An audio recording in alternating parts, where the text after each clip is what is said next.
असली बात ये थी कि वह किसी पेंडू का इंतजार कर रही थी। इस उम्मीद थी कि वह जरूर उसे एक न एक दिन मिल ही जाएगा, और उसका इंतजार खत्म हो गया था। उसकी उम्मीद बर आई थी। वह उसे 6 साल बाद मिल गया था। वो अपना ज्यादातर वक्त उमर के पास ही गुजारती थी। उसने उसके टेस्ट करवाए थे। उसे दमा था और बहुत ज्यादा था। फेफड़ों की हालत बहुत ही खतरनाक हद तक खराब हो चुकी थी।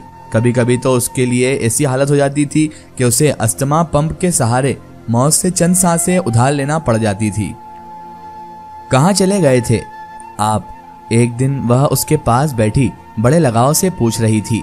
उसने सारी बात उमर को बता दी थी कि उसने उसे कैसे और कहां कहां तलाश किया, और ये भी कि क्यों तलाश किया। ये मोहब्बत का वाज़ेह इकरार था।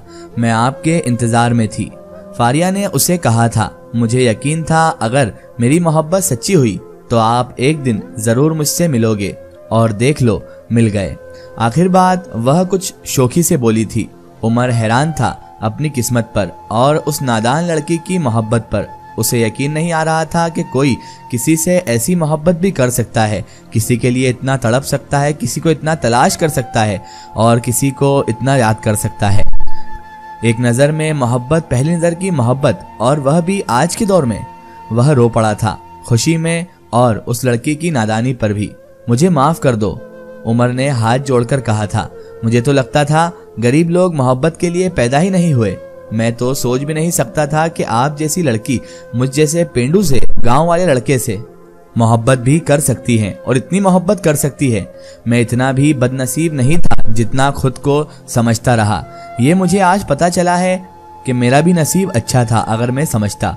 उमर ने मोहब्बत से उसे देखते हुए कहा, और वह शर्मा गई थी। उमर के चेहरे पर मुस्कुराहट आ गई थी। आपने अपने घर वालों को नहीं बताया कि आप यहाँ हैं? उनमें से कोई आया नहीं अभी तक? फारिया के अचानक सवाल पर उसके चेहरे से मुस्कुराहट गायब हो गई। असी कसीदे कुछ नहीं लगदे ते ना कोई साडा दर्दी, कोई ना दिलदा मरहम मिलिया, जो मिलिया सो गर्दी। मेरा कोई होगा तो आएगा ना? उमर ने अफसुर्दगी और मायूसी से कहा था। क्या मतलब है आपका? फरिया ने पूछा तो उमर के अल्फाज और चेहरे के तासुरात उसका दिल कट गया था। आपसे पहली बार मिलने के बाद मैं 1 साल तक इधर उधर मजदूरी करता रहा, कभी किसी होटल पर तो कभी किसी दुकान पर, और फिर अल्लाह तबारक व ताला ने सुन ली। एक दोस्त ने वीजा दे दिया और मैं सऊदी अरब चला गया। उमर उसे अपनी जिंदगी के गुजरे साल बताने लगा। सऊदीया में एक कंपनी में लगातार 4 साल तक काम किया। घर के हालात कुछ बेहतर हो गए थे। इस दौरान 3 बहनों और 2 भाइयों की शादी भी की। वह बहुत खुश था कि वह अपने बहन भाइयों के काम आ रहा है। उसने वहां अपना पेट काट कर घर पैसे भेजे। खुद बस जैसे तैसे गुजारा करता था, मगर घर जितने मुमकिन होते ज्यादा भेजता। उसका काम कुछ इस तरह का था कि उसे सांस का मसला हो गया। 1 साल तो उसने इस बात को कंपनी से छिपा रखा, मगर 1 साल के बाद एक रात वह बेहोश हो गया। उसे उठाकर डॉक्टर के पास ले जाया गया। डॉक्टर ने सांस का मतलब बताया और साथ ही ये खबर दी कि उसके फेफड़े खराब हो रहे हैं। कंपनी ने उसे 1 हफ्ते बाद उसे खरूज लगाकर घर भेज दिया। वह फिर भी खुश था कि चलो घर में अब कोई मसला तो नहीं है, वह यहाँ भी काम करके गुजर बसर कर ही सकता है। मगर उसको यहाँ आने के बाद पता चला कि उसके घर वालों ने तो उसके लिए 1 फूटी कौड़ी भी नहीं बचाई थी। घर में एक वह और एक उससे छोटा भाई ही कुंवारा रह गया था। उसको कहा गया कि शादी करवानी है तो काम करो और पैसे जोड़ लो। उसका दिल टूट गया था। पहले 2-4 महीने तो घर वालों ने आओ भगत की, फिर एक दिन कह दिया कि कहीं काम ही कर लो, सारा दिन घर में ही पड़े रहते हो, खर्चे ज्यादा हैं। उसने अपने चंद जोड़े उठाए और एक होटल पे नौकरी करने लग गया। वो वहीं होटल पे ही रहता था। 2-4 महीने में घर का एक आध चक्कर लगा लेता था। घर जाता भी तो किसके लिए? वह घर आए ना आए किसी को कोई फर्क नहीं पड़ता था। उसने भी जाना छोड़ दिया था। उसे जिंदगी से भी अब कोई खास लगाव न रहा था। वह जानता था कि उसके फेफड़े किसी भी दिन जवाब दे सकते हैं। डॉक्टर ने उसके लिए सिगरेट को मौत करार दिया था, मगर वह जानबूझकर सिगरेट पीता था ताकि जिंदगी जल्द से जल्द झटका दे और उससे छुटकारा मिल जाए। उस दिन वह यूं ही घूमने निकला था। एक जगह से उसने सिगरेट लेकर जलाई ही थी कि उसे खांसी का दौरा पड़ा। और दौरा इतना शदीद था कि उसे लगा था उसका आखिरी वक्त आन पहुंचा है। फिर वह बेहोश हो गया और पता नहीं कौन अल्लाह तबारक व ताला का बंदा उसे यहाँ छोड़ गया। उमर ने अपनी बात खत्म की, चौंक पड़ा। फारिया उसकी कहानी सुनकर बेआवाज रो रही थी, उसकी आंखों से आंसू जारी थे। अरे आप क्यों रो रही हो, आपको क्या हुआ? उमर ने मुस्कुराकर उसे तसल्ली देनी चाहिए। अब तो मैं अकेला नहीं हूं ना, और ना ही अब मरना चाहता हूँ, वह बोलता रहा, बल्कि अब तो जीना चाहता हूँ मैं। इतनी प्यारी लड़की को छोड़कर कौन मरना चाहेगा, भला बताइए आप। और उसके आखिरी अल्फाज पर वह रोते रोते बेसाख्ता हंस पड़ी थी। उमर ने मोहब्बत से उसकी तरफ देखा और बोला, सच कहते हैं कि किसी औरत के रोते रोते अचानक हंस देने के मंजर से बढ़कर दुनिया में कोई मंजर हसीन नहीं है, और आज तजुर्बा भी हो गया मुझे इस बात का, उसने शरारत से कहा। फारिया मुस्कुरा दी। आज के बाद ना आप अकेले हैं और ना ही मरने की कभी बात करना।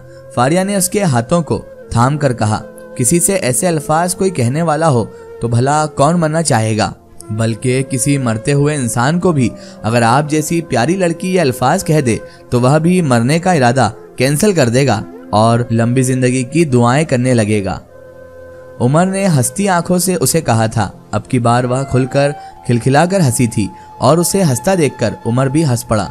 फारिया ने अपनी माँ को बता दिया था कि वह उमर से शादी करना चाहती है। उसकी माँ को भला क्या एतराज होता, वैसे भी उमर से शादी करके उसे कहीं जाना भी ना पड़ता। बल्कि फारिया ने सोचा था कि उमर को उस बात पे राजी कर लेगी कि वह अब उसके साथ उसके घर में ही रहे, बस उसे कहीं जाने की जरूरत नहीं। ख्वाब तो खुशनुमा थे, मगर वो ख्वाब ही क्या जो पूरा हो जाए। जो पूरा हो जाए वह ख्वाब नहीं रहता, हकीकत बन जाता है, और हकीकत अक्सर बहुत तल्ख होती है, इतनी तल्ख कि पूरी जिंदगी में कड़वाहट घोल देती है।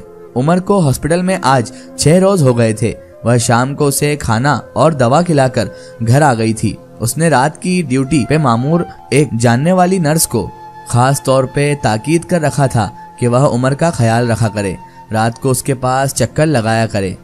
उन 6 दिनों में फारिया खुद भी 1 या 2 रात उसके पास ठहरी थी, मगर फिर उमर ने ही उसे उसका ख्याल से उसे मना कर दिया था कि वह दिन में काम करके थक जाती है, रात को बेआराम ना हुआ करे, और उमर के असरार पर वह घर चली गई थी। मगर रात को अक्सर फोन करके उसका हाल अहवाल जरूर पूछ लेती थी। उस रात भी उसने तकरीबन 11:30 बजे फोन करके उससे बात की थी और फिर उसकी बातों को दोहराते हुए मुस्कुराते सो गई थी। सुबह वह मामूल के मुताबिक उमर के लिए खाना लेकर अस्पताल पहुंच गई। उसने मुस्कुराकर उमर के कमरे का दरवाजा खोला और अंदर नजर पड़ते ही टिफिन उसके हाथ से छूट गया। उमर, उसके मुंह से निकला और वह पागलों की तरह उस तक पहुंच गई थी। वह बेड पर आड़ा तिरछा पड़ा हुआ था। उसका अस्थमा पंप बेड के नीचे पड़ा था और उसके होंठों और कपड़ों पर खून लगा हुआ था। उमर, वह चीखी, मगर जो पहले ही मरने की आस लेकर जी रहा था, फारिया के मिलने के बाद जीने की आस लिए मर चुका था। वह दौड़कर डॉक्टर को बुला लाई थी, जिसने उमर की मौत की तस्दीक कर दी थी। वह बेतहाशा रोई थी। अस्पताल के दरो दीवार भी उसकी चीख और पुकार सुनकर रो पड़े होंगे। दीवानावार वह बस उसका नाम लेकर दोहराए जा रही थी, दुहाई दे रही थी। उसका रोना सुनने वालों का कलेजा छलनी कर रहा था। उसको यूं बिलखते देखकर जाने कितनों की आंखें नम हो गई थी, और इस तरह एक मोहब्बत उसके सामने दम तोड़ गई थी।